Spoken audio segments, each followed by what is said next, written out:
Alrighty, so the first game of the 2025 MLS season is in the books, and in just a bit, I'm getting ready to once again do what I have been doing pretty much throughout the past couple of years, which is try my best to keep an eye on as much game as possible in terms of the busy action of the 7:30 p.m. Eastern window and the 8:30 p.m. Eastern window as well, because as I mentioned in the preview, there's going to be 9 games that's going to be happening at the same time in just a bit. But still, there's enough time for me to do the review of the matinee game and the first game of the season. And really, I think this game kind of just shows you that, in an early season matchup like that, that there's going to be times where it's not going to be pretty to watch. And that I thought there were period at this game that you can clearly see the rust has been a factor for both of these teams. I mean, I know LAFC have played one game prior to this one. And Minnesota, of course, playing their first game of the season. But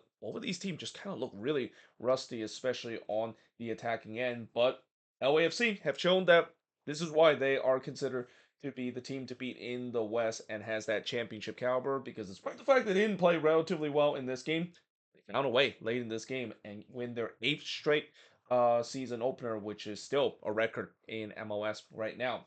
Now, in the first half, the first shot of the new season did see Oluwashari puts it wide from close range. So it looks like, throughout the whole preseason, I've been paying attention to how Minnesota seems like they're playing with a two striker system. This is kind of something interesting that Eric Ramsey decided to try. And throughout the preseason, I thought that maybe this is just kind of experience. I didn't expect him to play a two striker system, but it seems like that is the case, and we'll see whether or not if throughout the season is Eric Ramsey is going to stick with this system of putting both Yoboa and Tani in at the same spot. Unsurprisingly, LAFC had most of the possession as Minnesota was looking to sit deep and counter throughout this game. And the first shot for LAFC did see Bawanga puts it into the 3-2-5-2. Yeah, it was kind of a bit of a frustrating day for Denise Bawanga. And most part of that is because Minnesota did a really good job at times shutting him down. And of all players that I thought is doing a good job in terms of shutting down, I thought Lonwani did a great job in terms of shutting him down throughout the game. Though that being said, that was kind of the opposite of what I was hoping Bongi can produce, and maybe this is also kind of an example of the fact that because Minnesota was so focused on Bawanga and Bongi was so focused on Bawanga throughout this game, they didn't really quite get much of the attacking reinforcement. So despite the fact that Bawanga kind of had a slow day, that kind of helps his teammate the fact that they will not only have more chances of their own, but also not really allowing Minnesota to go on the other way and allowing Bongi to join the attack and be a threat. So that being said, in the 13th minute, the post would deny Yoboa after just a bad giveaway from LAFC. The post would be a big story in this game, and unfortunately, not in a kind way to Minnesota. And I kind of have seen this happen before with the Loons in the past, where they've been victimized because of poor finishing in this game and also the post. And this is the first time that it happened. And yeah, very unlucky for Yoboa to not score in that moment, and really just one that LAFC got away with it because you just simply cannot give the ball away like that. And 9 out of 10 times your ball would have put that one into the back of net. But I thought it was a promising start for the Loons. But again, can they take advantage of it, especially against a good LAFC side? And really, for the majority of the first half, this game kind of reminds me a little bit when the Loons took on Seattle a couple of years ago, where they play a relatively well first half and shut down the Sounders for the most part, but had nothing to show for. And I was kind of worried that in the second half with this happening, it seems like LAFC is probably going to take advantage of it. So Holland had a clearance that was actually blocked by Yaboa, and I don't think he was meant to try to clear it into the back of Yaboa, and that one almost redirected. And fortunate for LAFC and for Hugo Lloris, he was in the right place, the right time to get to this one. But the shots were 5-1 early for Minnesota in the first 15 minutes. It was a great start for the Loons in this game, and that's kind of something you didn't expect, considering that you would fake LAFC with the extra game to more than what Minnesota has coming into this one. That they would start much sharper than what Minnesota has in this game. It was a very flat start for this LAFC side. Martinez would then puts it over from close before Oluwashari would puts it over on the volley in the near post. And again, for the most part, I thought the Loons done a very good job in terms of stopping the transition that LAFC has, and that's, I think, is also kind of plays to why LAFC was struggling at times on the attack end. They couldn't really rely on the transition because every single time when they tried to do so, there was a Minnesota player ready to stop that, or they're just gonna keep making technical foul to stop LAFC to go on the other way. And as it said, because of that, they look really flat on the attack and really couldn't create much chances against a rigid Minnesota defense. Oluwaseyi then puts it wide on the curler. The shots were 8-3 for Minnesota up to this point, but still, there was no shot on target up to this point. Neither goalkeeper really had anything to do up to this point. In fact, it only took until the 43rd minute where we saw the first shot on target as David Martinez would hit one right to Dane Sinclair. I gotta say, this David Martinez he is for real. I mean, from what I saw in the first half, he is very electric, and that not only I think they found a perfect replacement for Mateus Bogusz, but I would argue that he could maybe even be better than what Bogusz is because of it of the electric kind of movement and the skills that he's shown. There's a reason why a lot of big European team like Bayern Munich and Ajax was linked with this guy, and it's an absolute steal for LAFC to get the pedigree uh, of him like that. And I won't be surprised if he continued this and also score some goals as well. There's going to be those big club that is going to be come calling again, and LAFC is probably going to get a boatload of money, like the talent of David Martinez. In the 45th minute, Tillman would puts it wide from close, and then in the first minute of stop time, there was a shout for a penalty for LAFC not given, and all of a sudden, LAFC was starting with a little bit of a late surge in the first half. The Loons were just trying to hold on to the scoreless draw heading into halftime. Thankfully for them, that they were able to do so, and we do head to halftime scoreless between both of these teams.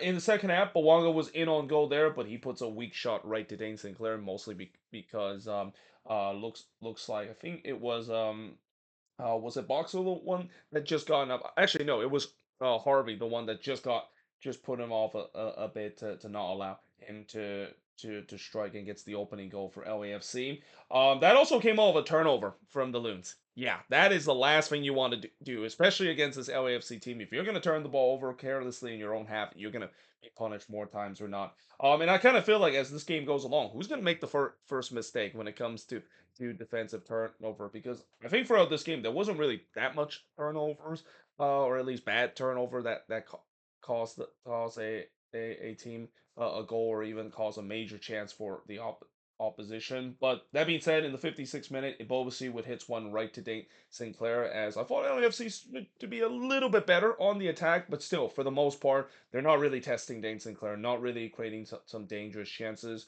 Yobo would then puts it over on the free kick. The shots were 11-10 up to this point, but again, all four shots on target so far has been LAFC, and all four of those shots hasn't been really difficult for Dane Sinclair to deal with. We then go for a period where not much really happened, and this is kind of where I feel like, oh boy, see, it feels like this is kind of the time where we're gonna see another one of those games where Minnesota play, especially I wouldn't say this is a national televised game, although I guess it kind of is because I think it was also broadcast on Fox. But I've seen before where whenever Minnesota play on a national televised game, they play some of the boringest game you can imagine, and I think that's kind of the reason why they're not going to be on national television as much as they should be. But yeah, they continue to defend deep. LAFC just kind of they started to run out of ideas of how to break them down. There was just way too many aimless crosses on the flank that was way too easy for Minnesota to deal with.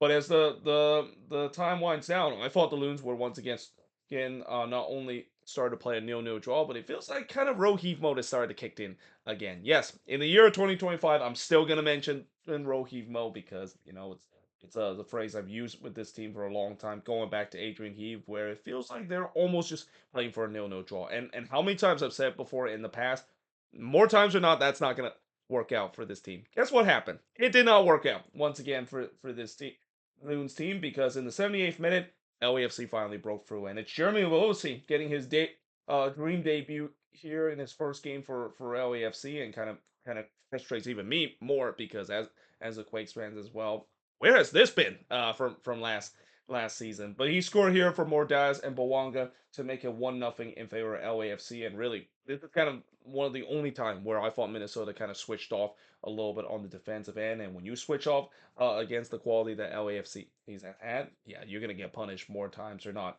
And then they almost made it 2-0 when Giroux was in on goal there, but he was denied by Dane Sinclair because Giroux is absolutely snake bitten right now. He's just not allowed to score a goal ever since he come to MLS.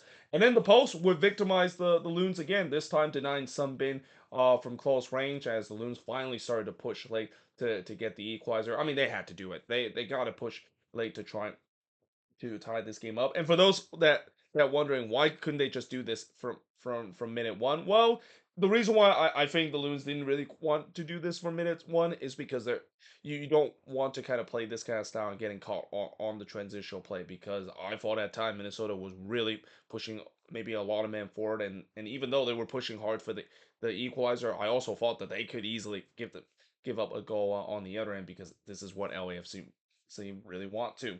Though that being said, in the second minute of stoppage time, Yoboa would hit it right to Lloris, and that was the last chance of the game. As LAFC they win their eighth straight season opener. Like I said, it's a still an MLS record, and they actually extended that MLS record for the most consecutive win in their season opener. The shots in this one, 13 shots compared to 12 that Minnesota has. 2 shots on goal for the 6 that LAFC had. 4 shots off target for the 5 that LAFC had. 2 shots on blocked for the 4 that Minnesota has. And possession-wise, 62% possession compared to 38% possession that Minnesota has in this game. And all I'll say is that I'm pretty sure tonight's action is going to be much more entertaining compared to this one because the old saying MLS after dark is definitely a thing, and I think there's going to be much more entertaining game compared to what we saw in this one, where for the most part this was kind of a bit of a dull game. But nevertheless, like I said, for LAFC, there's a reason why they have been a championship caliber team year in and year out. When you're not at your best, if you can grind out a resort, you do exactly that, and that's what LAFC did. And for Minnesota, I don't think this was a bad game for the Loons in many stretch. And I know there's going to be Loons fans that's going to complain about the approach that they go through, but I think it is still the right approach. I might have questioned the Joseph Rosales substitution that Eric Ramsey did. I mean, that was kind of a strange kind of decision, and I think Taylor Twelman even mentioned it wasn't really because of injuries; it was just for tactical reason. Well, whatever tactical reason Eric Ramsey was thinking that it was going to make an impact, it definitely did not work. I mean, it kind of blew up in his face. Where replacing Mark Kanek, he definitely does not have the same impact that Rosales has. So yeah, overall, I can understand the frustration of Loons fans seeing this, like kind of like Adrian Heath kind of play. But at the same time, when you face the quality that LAFC has, that's kind of something that sometimes you're gonna have to play like this. And especially, they were very unlucky not to get a point away in this game as well. I mean, they had their moments too, and if it wasn't for the post that they hit twice in this game, if one of those actually ends up in the back of net, we would be talking about a different story of Minnesota. Maybe walked away with at least a point out of this game and broke LAFC perfect season opener record. But that being said, learn from this, move on from the next game in their season opener against Montreal, and especially with the way that those new reinforcement that Minnesota has had, none of them actually play a single minute. Romero didn't play a single minute in this one. Same with the South Korean kid and also Owen Janae. Though I think Owen Janae he's probably not going to be playing for this team at least for the next game or two because he's still trying to get not only match fitness with this team, but also because of the late visa that he has to process. He's probably not going to be available for this team for a bit. But once they do, of course, started to get a little bit more healthier and also get the reinforcement. I do think that's when you really need to judge this Minnesota team because when I look at the starting 11 for this Loons game today, it wasn't really a strong starting 11. There were definitely some missing pieces out there. I mean, they didn't even have Robin Lod for most part of the game, and I thought there were times where this kind of feel like it's a game where if Robin Lod was in, he would have definitely changed. Unfortunately, that didn't quite happen even when he came in either. But there you have it. That is pretty much it for the first review of the season. And like I said, we got a busy action tonight, and I'm gonna do my usual thing where I'm gonna do part one where we're gonna look at the first 6 games, and then part two we'll of course look at the last 6 games. Part one, I'll try to do it right after when all of the busy Saturday action is going to be finished, because my plan is tomorrow I'll do part number two, looking at the last six Saturday game before the two Sunday game, or maybe even in between the two Sunday game that we're going to see. And then of course, after the final game of match week number one between the Galaxy and San Diego is over, that's when I basically do the last two game in the review, and I'll be finish these review, and don't even have to worry about doing a review on Monday like I sometimes might need to do this season. But yeah, either way, hope you guys enjoyed this video. If you do, make sure you like, smash the subscribe button. Let me know in the comments below what do you think of this season opener in terms of the first game in the 2025 MLS season. But until then, hope you guys enjoyed this video, and I will see you guys next time.